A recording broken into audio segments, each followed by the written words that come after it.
اول حاجه تحسها. يعني مثلا ساعات كتيره اول ما اخش كده مش مرتاحه للشغل، انا مش مرتاحه له يا ما جماعه. تكمليش. ما تكمليش. اه. ما تضغطيش على نفسك، احساسك بيبقى عالي زي ما اه. قلت، الاحساس عالي الفتره اللي جايه. مم. خلاص. فالحدس عالي، فبما ان الحدس عالي فلازم امسك فيه. مم. لان خدي بالك الحدس ده من اكتر العلامات والاشارات زي ما بيقولوا ايه، الدلائل اللي ربنا بيديها لك عشان تمشي وراها عشان تدلك. بس في ناس ما بتعرفش تقرا الحدس بتاعها او احساسها. لا، هي مش ما بتعرفش، ما هي بتاخد. بتنكر لانها مش عايزه.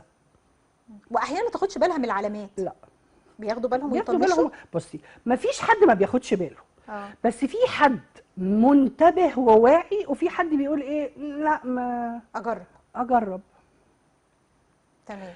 بيبقوا حيرانين يا عيني بين هو استمر وعافر ولا اقف. ما هو خوفا من ضياع الفرصه احيانا مفيش الناس فرص بتجرب. بتضيع. مفيش فرص بتضيع.